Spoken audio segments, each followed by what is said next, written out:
Hi, everyone. Welcome to CCJA Sundays. This is our weekly interview and masterclass series with the Colorado Conservatory for the Jazz Arts. My name is Camila Vititis, and I'm very thrilled to be speaking to one of my heroes today, Mr. Fred Hersch, pianist and composer. I'm sure you guys all already know who Fred is, but we're really, really grateful that you're joining us today. Yeah, thanks for having me. Yeah, thanks for being here. How's Yeah, everything going where you are right now? well, it's quiet. It's spring is coming. Gigs maybe on the horizon. There's a little bit of hope right now. Got vaccinated. It's certainly better than it was a year ago. So you just have to look at it that way. Yeah. So you just recorded an album in 2020, Songs from Home. And was that done like in your home and written during Right here. quarantine? Cool. Right here on this very laptop. Yes. Could you tell me about those compositions and then the tunes you didn't write, why you chose them, and maybe how that all came together? Yeah. Mid-March of last year, the week that everything shut down, my partner and I came out here. At first we were nervous to leave the city because we thought, oh, if we get sick, what's going to happen or whatever. But we came out here and realized that this is where we needed to be. Here being northeastern Pennsylvania in the woods, you can sort of see out there's woods and all that. Nice. Awesome. And immediately, I guess, well, in New York, everything kind of upended itself on Wednesday. We came out here, and on Sunday, a friend of mine died, an elderly Black gentleman who was a longtime jazz fan and friend of many jazz musicians. And he died. And so that the next morning, that Monday, I just decided to do a Facebook Live with my phone and a tiny little microphone. And I held up his picture. I talked about him, and I played a tune for him. And then I just kind of spontaneously decided I was going to do that every day at 1 o'clock. I was going to play a tune, whatever I felt like. As I said at that time, I said for the duration, not knowing that it was going to be a year. Right. And I did that for like 6-7 weeks. And then it sort of started to become a chore. I just felt like, every day at 1, I had to kind of stop my whole, the flow of my day to do this thing. So I kind of stopped doing it, and I do it on and off, just when I felt like it. And then I thought, well, why don't I take this idea of just making a record, mostly of covers, to just, make people happy and, just songs that I really love, including some pop songs from the 60s when I grew up, a folk song and some pop songs. And figured, I got a really nice piano here, and I already had great microphones. So a friend of mine set me up in Logic, and I had a playlist of about, 20 songs, and which changed as I went along.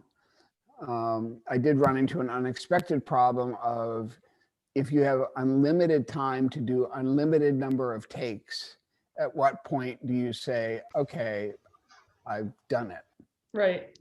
At what point, even if there's a flaw in it, like at what point does it just sort of say what you intended without micromanaging it? And so, and it's hard to feel the same flow that you have obviously with an audience. I have what somebody called red light syndrome. Like when somebody comes on the thing in the studio and says, take 3, I kind of start to think too much, or try to do what I did the take before, but better. So most of my last number, like 9 out of my last 11 albums have been live. And at least 3 or 4 I didn't even know were being recorded. So, for real jazz stuff, I think the live thing is just the way that I feel the best. So I tried to create a live situation here. Obviously, it couldn't be exactly here. I mean, I had squirrels out there, but I didn't really have humans. Although a friend of mine did come over and sit on the couch, the mask on, and so I had a chance to play for somebody. But I had to just say, okay, I'm going to do it this 4 days. Whatever happens, happens. And and a couple of the tracks I had not intended to record, and they just sort of like, oh, I feel like playing this. Boom. Others I kind of worked at for a while. But other than two tunes of mine, it's all covers. And Beatles, Joni Mitchell, a show tune, folk song, The Water's Wide, a Cole Porter tune, Wichita Lineman by Jimmy Webb. I wanted to make an accessible, emotionally resonant album. It was not really, I mean, of course I want the jazz piano lovers to love it, but I also wanted normal people to enjoy it without feeling like it was too heady. So, and it got pretty much as much press as I've ever gotten for a project, which was really surprising for a little homemade thing. Yeah, I'm just glad I was able to put something out during the calendar year. And I mean, the next project's going to be a very different thing, original compositions with a trio and string quartet. So it's going to be something totally different. Amazing. But I just kind of felt like, this is just little Valentine I want to throw out there. Well, it's beautiful, and it did provide me with a lot of comfort. And it's cool. I don't know, for me, during that whole year, I was revisiting the music that I love, like the Beatles and Joni Mitchell. Did you kind of find that you were similarly like looking back at comforting recordings and old things that you love from maybe the past? Yeah. I mean, I was in that kind of mood. Of course, I wanted to do them through my own lens, and the title "Songs from Home" was very deliberate because I'm I'm very lyric sensitive, so often the lyrics of the tune will let me know, first of all, how I phrase the melody, but also what approach I might want to take to it in terms of tempo or key or groove or whatever. So the idea is that they're, other than two of my tunes, they're all songs that have words. So I wanted to kind of honor the words and make people hear these tunes maybe in a slightly different way than maybe they grew up with them. Yeah.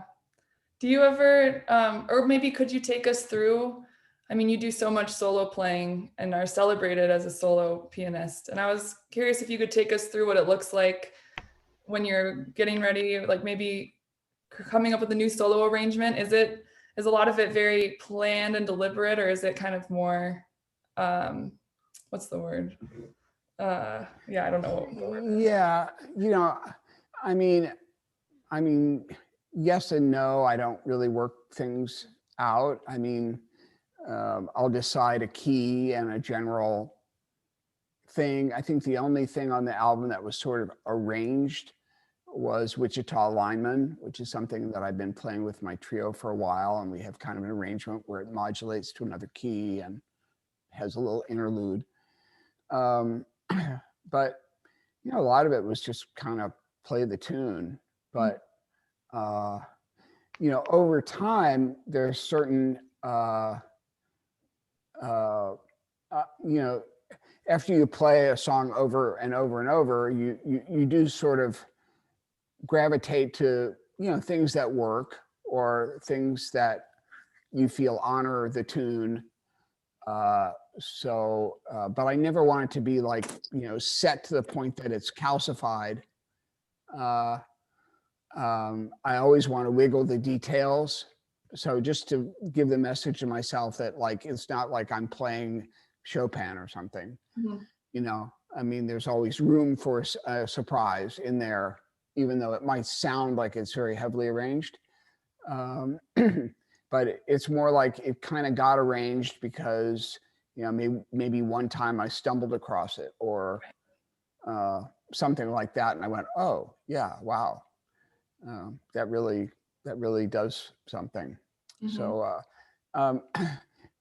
you know, I'm not saying I'm a genius, but I teach a lot, and I can usually tell whether they're a student or professional or whatever, um, whether something is like really canned, like it's like super worked out.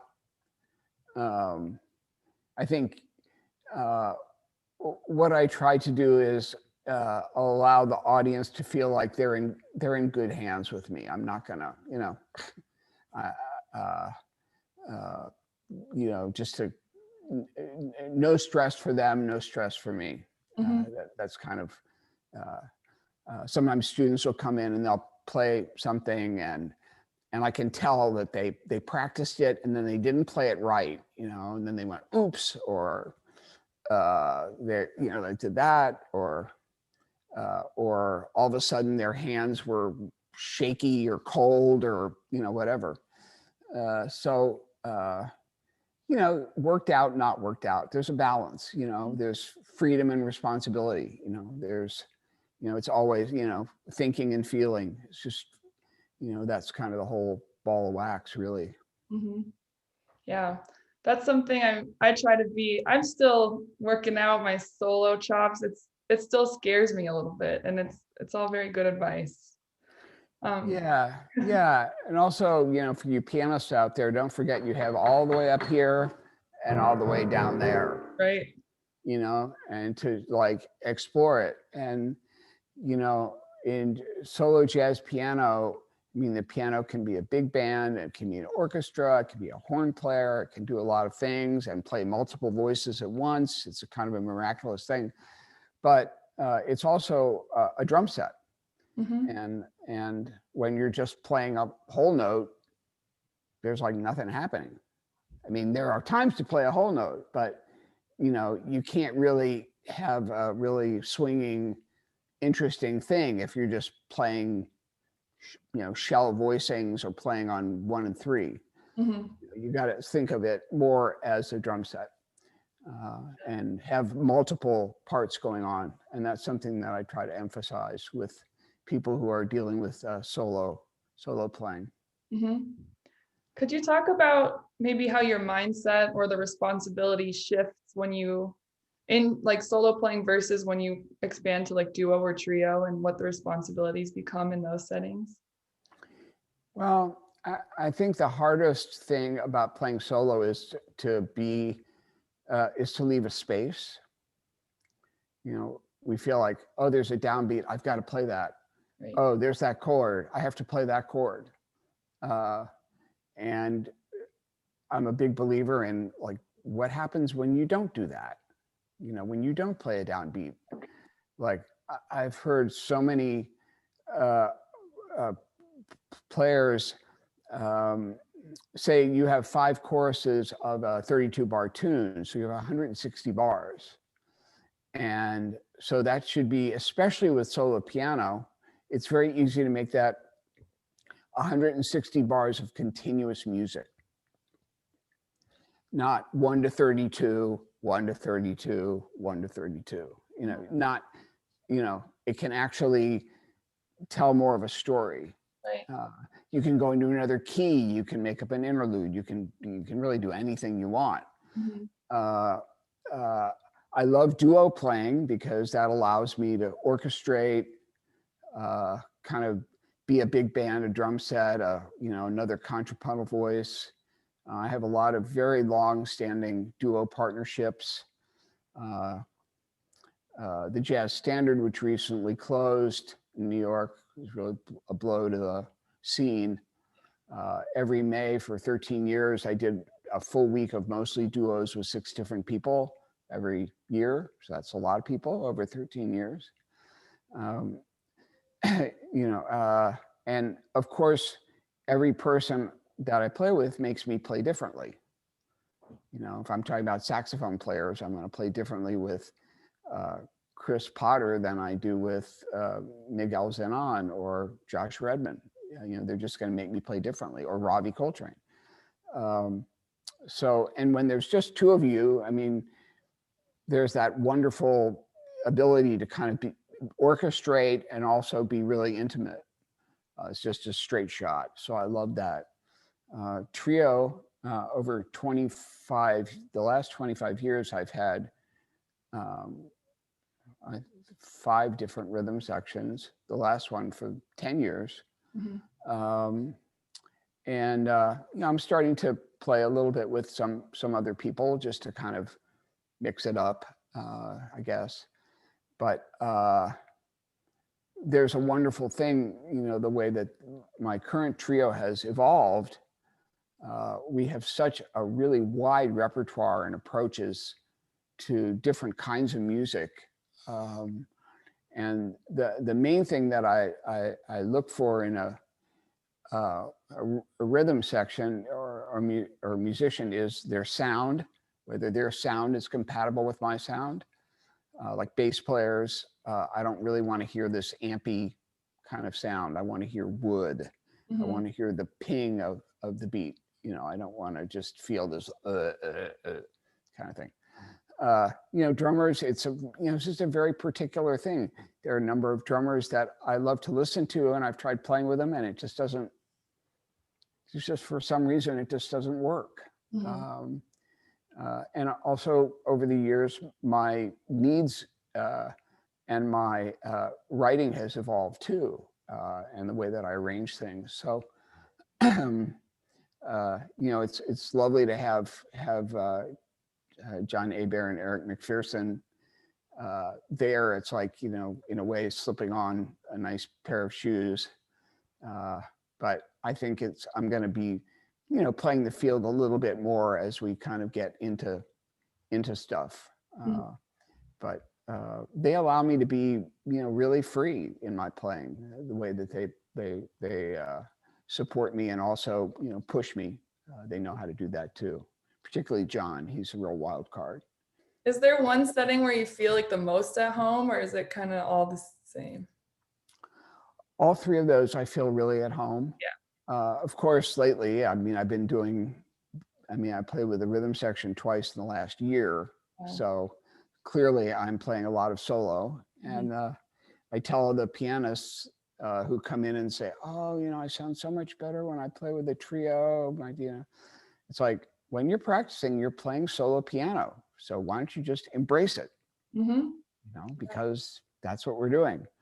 And I made a little joke in my liner notes for Songs from Home. I said, well, you know, at least you know, I'm no knock on them, but I'm glad I don't play the trombone, because I play an instrument that's very satisfying by itself and doesn't need a rhythm section or an accompanist. Or, I mean, not that there aren't solo trombone things out there, but, you know, solo piano is probably a more popular choice.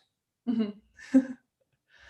Well, I would kind of like to segue into talking about your compositions. I'd like to hear like what you draw inspiration from. I know you did that Leaves of Grass project that's so beautiful. Song of Myself is like my favorite poem, so I really enjoy listening to that project. Yeah, And thank you. yeah, if you could talk about what inspires you and maybe how you typically approach writing a new tune. I think, you know, I mean, there are certainly some tunes of mine that are sort of cousins of each other because I happen to like a particular kind of form or something. But I didn't write a tune till I was 24. And, you know, when I was coming up, I learned by playing with older musicians. I'm a trained musician. I went to New England Conservatory, but I didn't really go there to study jazz. I just went there because it was a great music school and Jackie Byard happened to be there. But,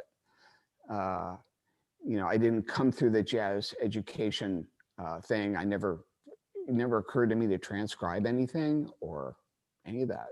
Mm-hmm. And when I came to New York, the job description for a jazz pianist was very simple. Uh, have good time, be able to swing, be able to accompany, know tunes, reading was a plus, and be professional, and be somebody that you'd want to work with. It was very easy. People were not doing their a lot of people were not doing their own music. I played a lot of gigs with no music paper on the bandstand. It was kind of a great way to be. And then I was a longtime member of the Art Farmer Quartet, whose Art had a really interesting book of tunes. He had really great taste in repertoire, and he just said, I mean, you should be writing. So he kind of threw it down. And so I kind of thought, okay, how do I go about doing this? Like, how am I going to write anything better than, Mingus or Monk or, Wayne Shorter? How am I going to do that? I mean, there's so many great tunes out there. So I started making assignments. I'd say, okay, I'm going to write a 32-bar ballad in the style of Billy Strayhorn. Or, I was playing with the great bass player, Sam Jones, and we used to play all these Oscar Pettiford tunes, which are kind of piano and bass unison tunes. So I wrote a tune for Sam Jones in that style. So I just started writing in different styles almost. And then after I got some tunes under my belt, and kind of broke the ice, and Art recorded a few of them, then I kind of began to feel like, okay, I can do this. And over the years, I mean, sometimes I've had a title before I've had a tune. Sometimes I've had a groove before I've had anything else. Sometimes I've written, I don't know, 25 tunes that are dedicated to other musicians or people. Like not copying them, but like trying to get something of their spirit. But anyway, I've written a lot of extended compositions, but when it comes to tunes, I'm a bit on the old-fashioned side. I think one of the most important things in a tune is that it's sticky, you remember it, that it doesn't have so many elements that they cancel each other out. It's not so complicated that that everybody is sitting in the audience going, where's one, where's one, where's one?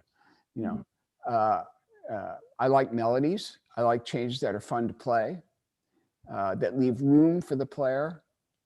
And I'm not saying everything that I write fits on one piece of paper. I mean, some of them are longer, but I really take the idea of tunes as, tunes, and they should have their own little world.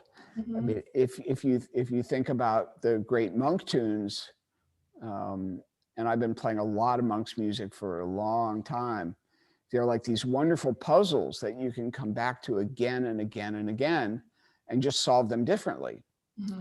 So, the goal to write, something that's even half that good, that other people will want to play it, or that or if it's a tune of mine, there are a few tunes of mine that I've been playing for 25, 30 years because they're always fun to play and they have a world. So, this past year, I haven't written a tune. I've just not written any tunes. I've tried. I use this wonderful little thing. This is a Frosty the Snowman kitchen timer. And so when I'm stuck, I turn Frosty on to 45 minutes and I have to write a tune in 45 minutes.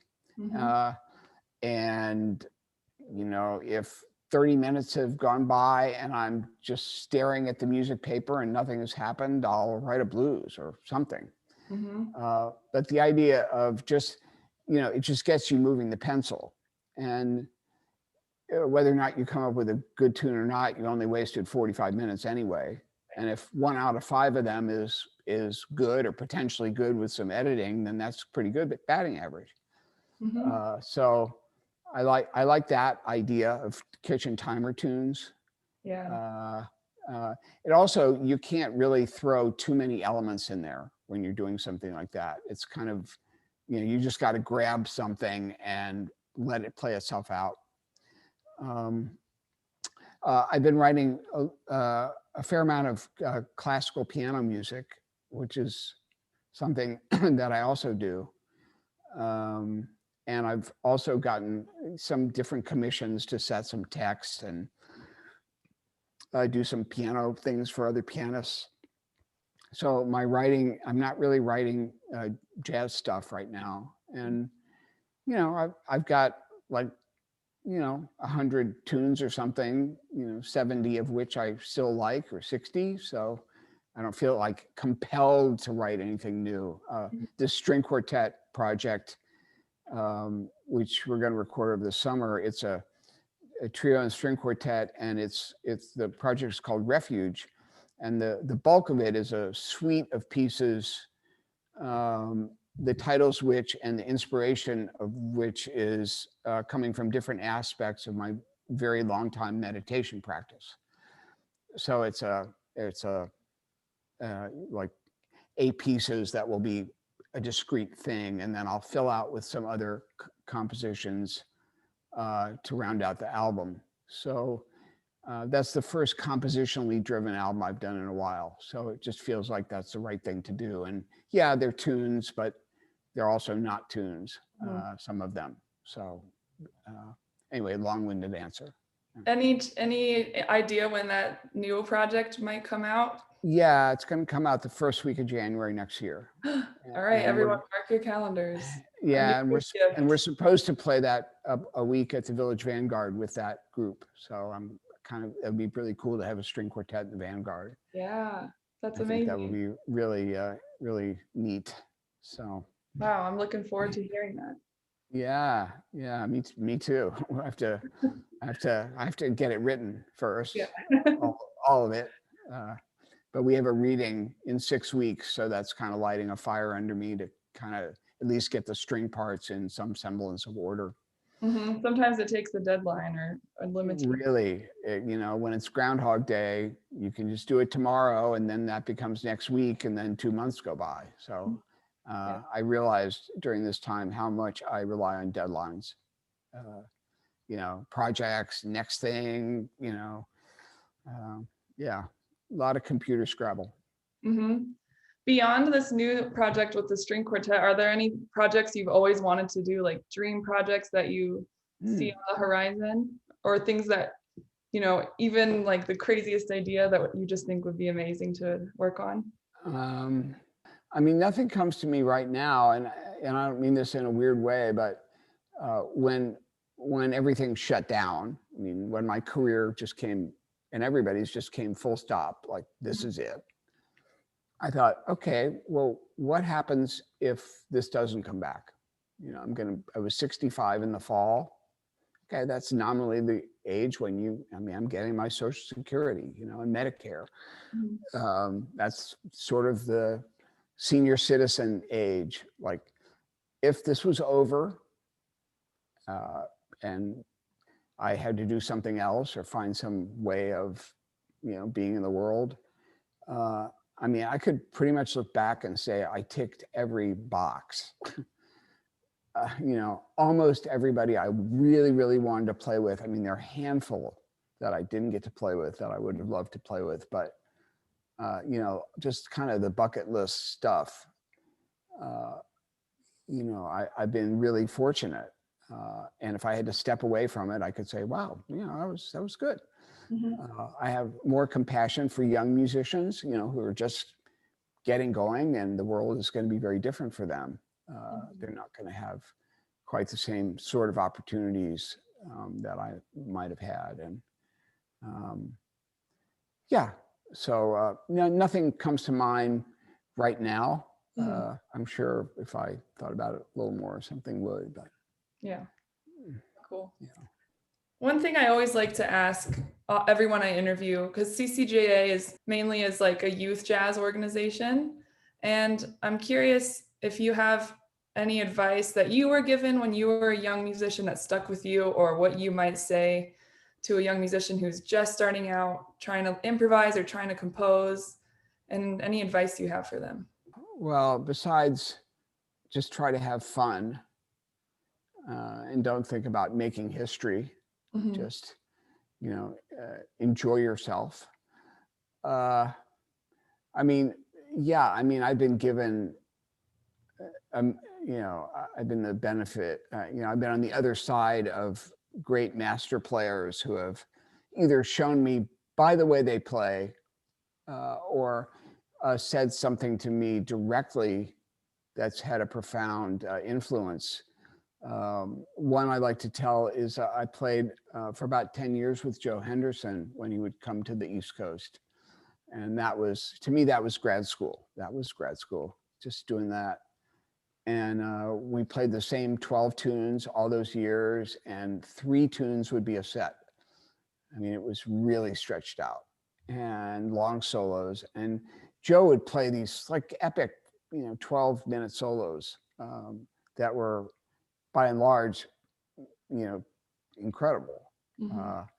And from the first time that I played with him, very first night, he was playing a solo, and I just thought to myself, I'm not really adding anything here. I'm just going to stop playing. Mm-hmm. He didn't vibe me or anything. I just stopped. And then at a certain point, I'd feel like, okay, I should come in now. And this occurred for years, several years. And we were in the kitchen at the Village Vanguard, and one night, we were just kind of hanging out. I said, Joe, this thing I do where I lay out and all that, is that cool? I guess, I assume it's cool. and he looked at me, he said, if you feel it, it's right. If you think it, it's probably not right. Mm. And I kind of interpreted that as, if it becomes a routine, like every time we play this tune, it starts without the piano. If it becomes like an intellectual or something stuck. But really, that's almost the best advice that you could give anybody with this music. Like, if you feel it's time to go to another key, well, then go to another key. Or if you feel like it's time to stop or leave a space, then you have to respect that. It's like in a way, the only meditation instruction you need is relax and be aware. Okay, that's not so difficult to do for a few seconds, Mm-hmm. but to remember to do it all the time is not that easy. So, just to be in touch with how you feel about something, and don't think about it quite so much. Mm-hmm. You have to have a certain level of craft, though, obviously. Another great piece of advice I got was from Stan Getz. And once again, in a club dressing room, and I'd come off the stage and I was feeling kind of down on myself. And Stan was not usually the most sensitive person, but he said, what's up? Something like that. I said, oh, I just feel like I'm playing the same stuff, And he said, well, did you play anything different tonight? Like another chord or something? I said, I'm sure I did. And paraphrasing, he said, well, if you had one little aha moment during that set or during each day, think of what you learn in a year. Mm. You don't have to reinvent the wheel every time you play. Mm-hmm. Sometimes just one little thing, and just take that in. And don't feel like you've got to be different and creative and spectacular every time you play, because that's just too much pressure for anybody. Mm-hmm. You got to allow it to happen, and take note when you go, oh, that was really cool. That's all. Just some little like, oh, I could get from here to there by that way. Like sometimes that's enough. But then what you can do with that, if you really think about it, or bring it into your playing, those little incremental things help a lot. Those are two really good stories. I'm I'm not sure exactly what the question was again, but that's where I went. No, that's perfect. That's amazing advice, and advice I needed to hear too, not just, the And CC. especially Joe's comment about feeling really applies. That's the only thing you need to learn about comping. Like, like if you feel like like, say, if you're a pianist and you're playing and a bass player's playing a bass solo, well, if you can't hear the bass, you're too loud, and if a drummer can't hear the piano player, well, you're too loud. I mean, just getting that feeling, being aware of like, oh, I can't hear that person. Like, is what I'm doing distracting or helpful? Mm-hmm. So just trying to be aware of that. I have long relationships with singers, and just playing, like, one of the hardest things to do, I think, for pianists certainly is to play a ballad out of time. I don't like the term rubato because it's not accurate, but that's what we call it. Mm-hmm. And to just feel like, okay, I can really hang out on this. I don't have to rush through this. I can, be slower, or I could be faster, but it's just exactly how I feel at that moment. It's like taking a walk and smelling the flowers instead of like running for class or something, Mm-hmm. just to be able to relax into it and enjoy that freedom. That takes a lot of experience, to just be able to kind of just be with the sound and all that kind of stuff. But it's all about just paying attention to how you feel. Mm-hmm. Yeah, Instinct. Yeah. that's wonderful advice. I was feeling, these interviews always, like today on that gig, I was feeling what you were talking about. Like, I'm always playing the same thing. I'm not doing anything different, but that's really good to hear and helpful for me. So thank you for that. Yeah. I mean, if you feel like, okay, I'm going to play all the notes I hate right now, sometimes that's good. Yeah. Or if all of a sudden you decide to go all the way down to the bottom of the piano and put your left hand in your lap, or cross your hands, or, Mm-hmm. just, I mean, there's a limitless amount of things you can do, but just, you don't want to keep hitting your head against a wall, Mm-hmm. like, oh, I'm not, because then you're thinking about what you're not playing. Right. Exactly. And that's going to be frustrating. It's just Mm-hmm. like, you can only play a phrase and then play the next phrase. That's all you can do. Yeah. If you're thinking ahead too far, you'll screw it up. And if you're regretting what you played, you'll screw it up. Mm-hmm. So it's meditation on a piano bench, pretty much. Yeah. So you're an educator as well, right? You've been working at the New England Conservatory on and off for many years. Is being an educator a big important part of your career to you? And could you talk about why it's important to you and the impact it has on you? Yeah, it is. I was kind of thrown into it. Jackie Byard retired when I was 24, and I was asked to fill in to take his job in Boston, even though I was living in New York. So I would fly up there on what we used to call People's Distress Airlines, the non-union airplanes. I'd fly up there and teach. And, I mean, I had some inkling of how to teach, but I had never studied with a jazz piano teacher other than Jackie Byard. And I knew that my approach to teaching was not going to be a lot of information driven, like, the scale, this chord, because I don't really think that way. Mm-hmm. But I had a fairly good idea about how to get sound on the piano and how to deal with helping people maybe to find out a little bit more who they were. And then I taught there on and off for 35 years. I taught at New School, I taught at Juilliard, I taught at Rutgers.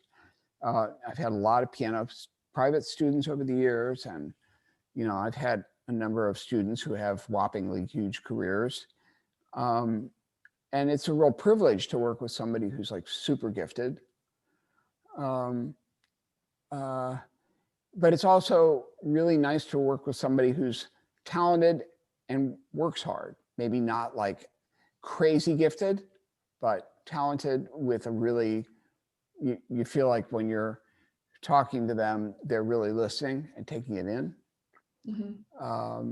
It's very satisfying. I mean, now it's Zoom, but this is what we have. I don't, sometimes I'll assign tunes, but generally it's like, whatever you want to play, let's work on it. And then I'll decide what to pick up on. And I love doing master classes. I've done tons of those all over the place, where I have students play and sort of I teach them in front of an audience. That's really fun. Yeah, I'm happy that I did that. I think at first I needed the money back then, but I also thought, wow, all these great players have already given me so much. Like maybe I can give this back somehow. I just thought it just felt like a kind of a good, feel good sort of thing to do. And, I've gone through periods. I mean, now, honestly, if I'm going to take on a student, I want to hear a sound clip first or a video or something, just to have some idea what the level is. Yeah, I think teaching is important, and everybody does it a different way. So I think that's good. Yeah, right now I'm teaching all the 5 to 10-year-old beginners on Zoom, and Wow. It's been kind of crazy, but Here's to you. It's still very rewarding, like you're saying, to spark that interest in someone. And yeah, I think teaching is important. Well, Colin, do you have anything before I open it up more generally? I always like to check in with Colin and see if he has any questions. I guess quickly, Fred, if you wouldn't mind talking for some people that maybe about Bradley's and just about New York in the early years. And I know from, being around you and also, of course, reading your book, there's some pretty incredible stories that you have, just the people that you were around, the amount of time that you got to play and the people you got to play with, specifically at Bradley's, but also, maybe the city around that time. Sure. Yeah, I did put out a memoir about 5 years ago called Good Things Happen Slowly. And it talks about, my personal story coming out, dealing with health issues, but also, talks about my career as a jazz musician and some of the amazing people I was around too. And it's sort of a Valentine to New York in the late 70s, early 80s. Kind of before jazz became institutionalized even more. And Bradley's was a little club in the Village, which was basically piano and bass duos. But I mean, every great pianist, Tommy Flanagan, Hank Jones, Roland Hanna, Jimmy Rolls, on and on and on, Kenny Barron, everybody played there. So as soon as I moved to New York in 1977, I was living about 150 yards from Bradley's in a loft. And so every night I was in there, just, either having a beer or an orange juice and just listening to all the great piano players. And I was always bugging them to let me sit in, And I guess finally I wore the owner down. And he gave me a week. It was full week gigs then with Sam Jones. I hired Sam Jones, which was a fortuitous thing. And I was the first young guy he'd ever put in there. I was 22 or 3, maybe. And it was sort of the jazz world's living room. Everybody would come by after their gig, wherever it was, and have a nightcap at Bradley's. And it was also kind of a gossip den. And at 4 a.m. when the bar officially closed, then the party would go on if you were on the inside. And I just felt like, wow, I'm really one of the cats, and this is the coolest thing in the world. And so over the years, I played with almost every great bass player, Ron Carter, George Mraz, Charlie Hayden, Buster Williams, Sam Jones, on and on down the line. And everybody was approachable. You know, I remember just going up to Art Blakey at the bar and just talking to him. You know? Or you'd see people who were like legends that you worshipped when you grew up in Ohio, and they were like drunk and stumbling around, or, you know, or I don't know, it was just, it kind of humanized everybody. And it wasn't like you didn't have to go through somebody's manager to talk to them. Sort of like the saying was, everybody ends up at Bradley's. And that was, you know, that's how, through Sam, I met Art Farmer. Through Art, I met Joe Henderson. You know, it's just, then I became on the sideman circuit through my 20s. So it was sort of the place for me where everything started. And of course, in 1977, there was no technology except a cassette answering machine. That was it. There were 4 channels of television, and everybody just went out every night. That's what you did. We didn't even have air conditioning, so you just go out. You look in the Village Voice, and there'd be like dozens of places that had jazz music. You'd say, I'm going to go hear this person, and then catch a set, and then I'm going to go somewhere, hear somebody else, and then maybe I'll end up at Bradley's or somewhere else. I played after-hours gigs that started at 4. I played restaurant gigs. I played weddings. I played in the Catskills for comedians and shows. I paid dues, and you know, it wasn't like, oh, you win the Monk competition and now you get a record deal. It just, that didn't exist back then. So you had to just work your way up to me in the jazz world, you had to work your way through the ranks. And certainly playing there with somebody as respected as Sam Jones was a stamp of approval. You know, it's like, okay, this kid's okay. You know, if Sam digs him, it's okay. And then I started to play with him in his bands, and that was even more cred. So, but the city was, you know, dirty and, you know, kind of unsafe and falling to pieces. But it was so great because it was a 24-hour experience. You know, I get up at 12, have breakfast, have lunch at 8 o'clock, play a gig from 10 to 2, go to Chinatown at 2:30 for dinner. Just everything was on this 24-hour clock. And of course, people drank and did drugs, and cover charges were low because people were drinking a lot.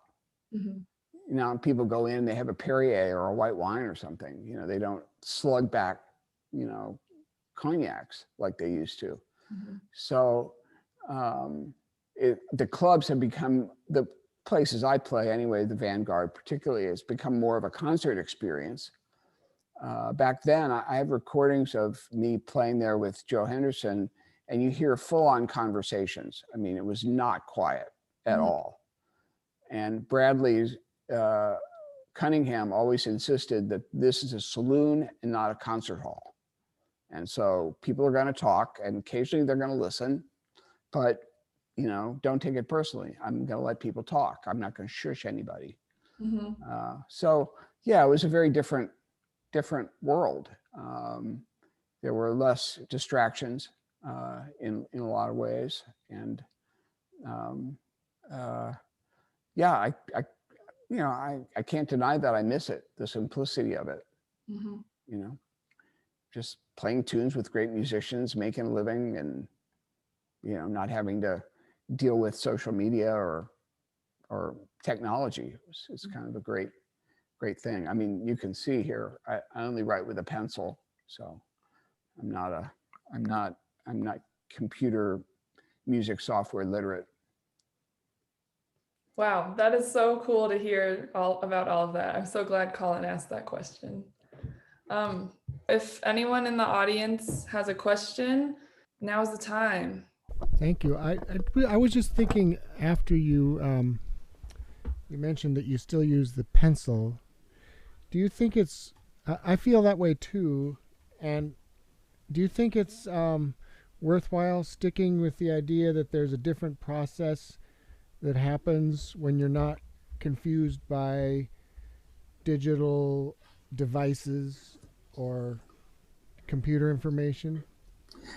Yeah, I think, well, I'm very particular about my pencils. I only use one kind of pencil. It's called the Blackwing Palomino. It is the best pencil ever invented. And I use this oversized music paper, 10 by 11 by 14. But I think the most important thing about the pencil is, as somebody wisely said, is this end, is the eraser.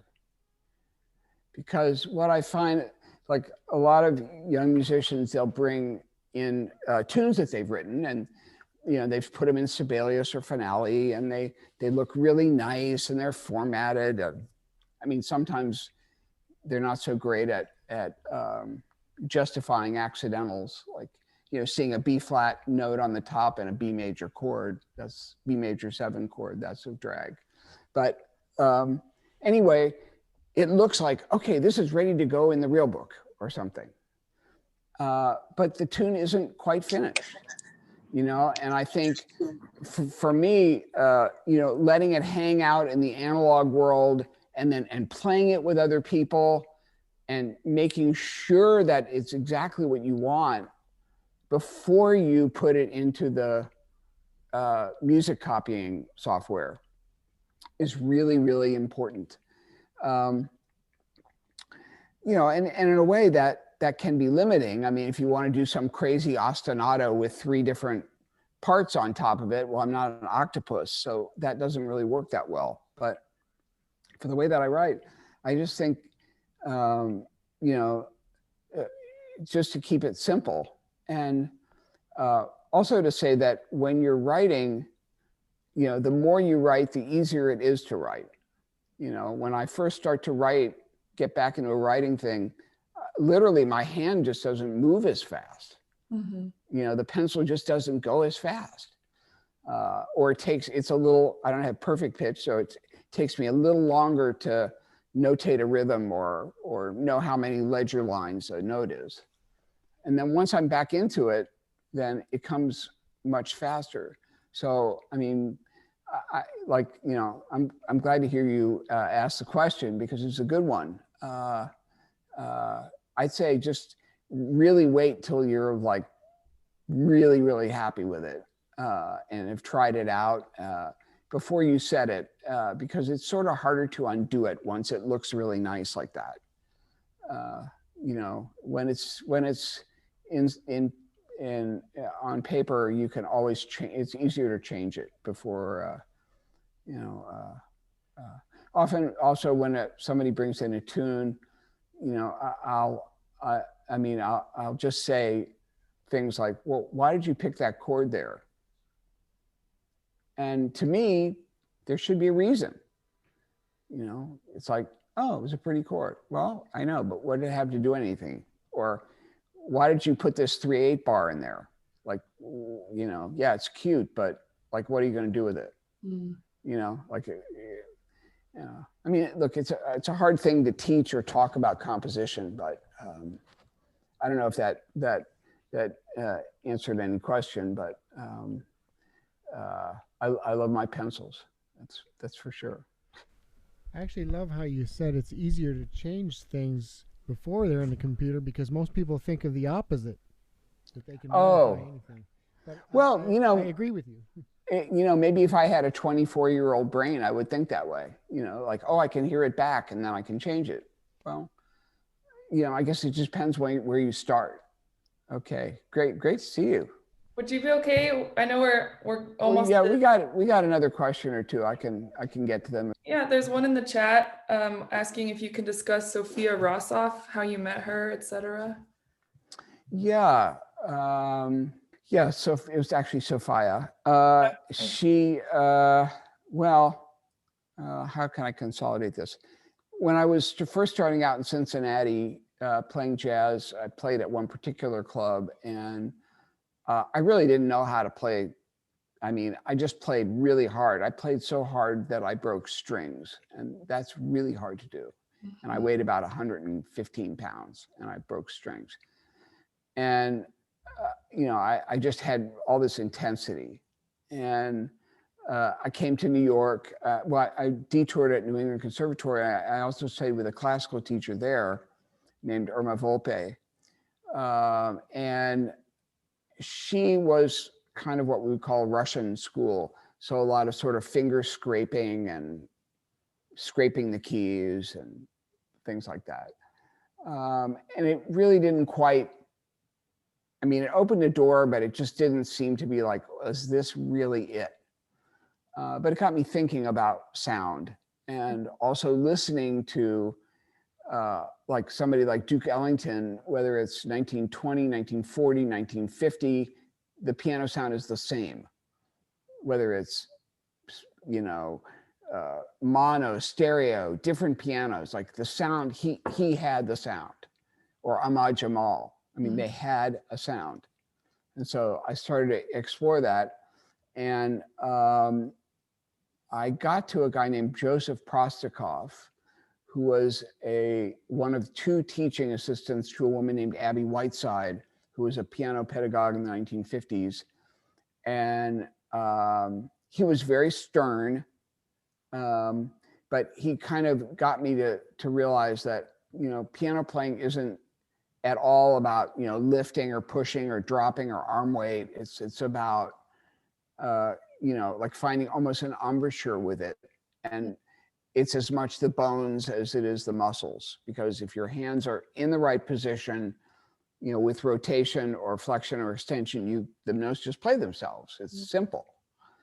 But I had a personal dislike of him. And I know he hated jazz besides.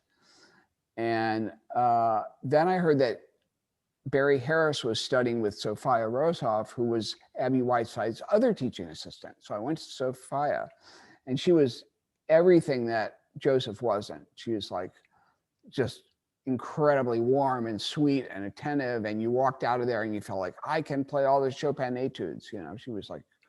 She was great. And I studied with her on and off for over 30 years. And, when I talk about sound with students now, a lot of what I teach comes from her, but obviously I put it more into the jazz world, although I do teach classical pieces sometimes. But she was, she's just one of the most wise people I ever met. And her whole thing was just like, make everything as simple as possible. Make the simplest connection to the instrument. Like, don't go over here to go there, just go there. And it really fed into this idea that I had about the piano as a drum set, because, I mean, you wouldn't play a cymbal like this, it would just come out your back and go right out. And the tip of the stick is what makes the sound. The tip of your finger is what makes the sound, but it's supported by the rest of it. So, and also, not thinking of piano technique as starting at the fingers and going back that way, but starting back here, and this is the end point. So it's a kind of radical. And, this way of playing has enabled me to do some things really, I think, very well, and maybe other things not so well, but can't do everything. I tend to play with a really flat hand, which is really useful for tone color and stuff. But, I mean, I can play loud, but I'm not one of these guys who can just sort of rattle off a bunch of really fancy stuff. But, her approach to just sound and feeling the piano as a kind of a living, breathing thing was just so important to me. I know I believe Harry Appelman there took some lessons from her too. She was, yeah, she was really a goddess. She was just great, and she lived to like 95 or something. And she knew all kinds of. She was just a very literate, interesting woman, and really great to hang out with. So yeah, she was a very important part of my life. Well, I so appreciate you taking the time to chat with us today, and I've really been so inspired and learned so much. Do you have any final thoughts or anything before we finish up here? Wow. Try not to get too far ahead of yourself. Like,